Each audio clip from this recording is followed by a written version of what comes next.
Prime Minister Theresa May is stepping down. Her announcement follows months of speculation and criticism over her failure to finalize that Brexit deal. Our own Greg Palcott joins us live from London with what happens next. Greg.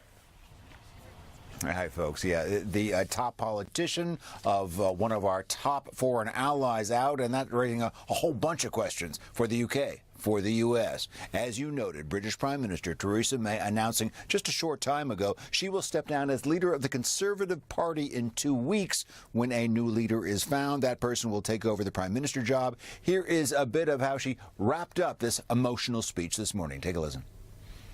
I do so with no ill will, but with enormous and enduring gratitude to have had the opportunity to serve the country I love. A politician before. It was her inability to do that deal to get Britain to exit the European Union or Brexit that did her in. The UK voted in favor of it in a referendum 3 years ago. It's been wrangling around with the politicians since then.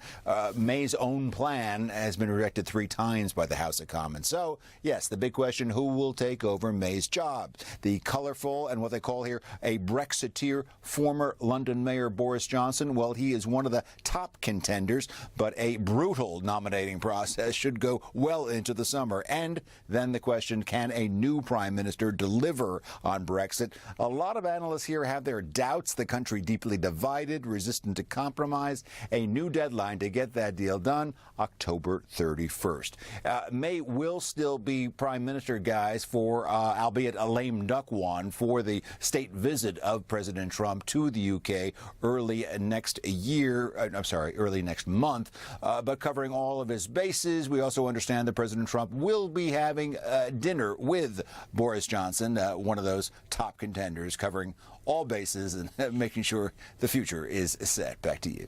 All right, Greg Palcott live in London with the latest. All right, now we're going to talk to Geraldo. Oh, hi. Geraldo, I'm sure when the President of the United States goes over, he will say to her, because she will still be in power, that before the vote, I said I thought it was going to be a good idea, and you were unable, unfortunately for her, to pull it off. She tried 3 times, could not do it, and that did her in. I think that you understate what happened. What happened is that Theresa May and her party decided to go skydiving. They jumped out of the airplane and forgot to put the parachute on. It is remarkable to me that this shining example where we get so many of our democratic principles, a democracy, in the modern age, stems from the UK, and that they could not run this not simple. It is a complicated issue. Yeah, but they joined Europe, then they wanted to leave Europe. Get out. They took a vote. Let's get out. But they took that vote based on almost no factual background. They were frightened about immigration. They were worried about eroding nationalism. They had these vague fears. These folks in Brussels are controlling their lives and imposing things on them, and they said, we're the UK. Well, now they have it, don't they? Now they have their sovereignty. But she was never for Brexit. She was against it, and then she was put in place to implement it, and she never did. I would submit to you that, first of all, if there was another referendum right now and people were given all the data, all the information on what the European Union really did, I think that it was a ridiculous vote on scant evidence. Now they are left with the consequences of their frivolous action. You can't unmake a continent. That's what they're trying to do. They are trying to make of the English Channel a moat or an ocean. And it's not, England, or UK and Europe have historically had a tense relationship, but they are so inextricably interwoven. Geraldo, elections have consequences. This is the consequence of that election. The people spoke. It was close, but nonetheless, the majority said, we're out. I think that in the same way, or not the same way, but in a parallel way, to the election of Donald Trump in 2016. The Brexit vote was one of those historic flukes. Now, I love the president. I applaud what has happened. It was an accidental. No one expected it, and people, therefore, were unprepared for it. Unexpected is different than fluke. The elites failed the people for years, and they said, we're not going to take it anymore, and they voted more than the other ones. Yeah, which elites? Are you talking about the UK or the USA? Both.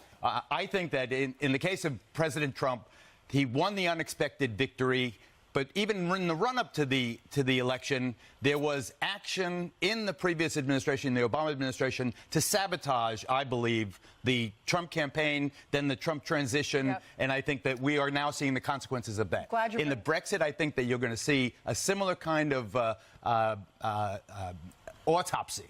They're going to probe what happened. How in the world did we get this vote? Why did, wasn't it John Majors? Why did they allow this thing to be voted on before we had a plan? I mean, don't you have a plan and then you vote on the plan? They had no plan. They had a concept. I want to be out of Europe. I want to be out. I'm going to take my crumpet and go back to London. I love that you're arguing this. It's already been decided. They already voted her all day. All right, let's move on. Let's talk about declassifying, because the president has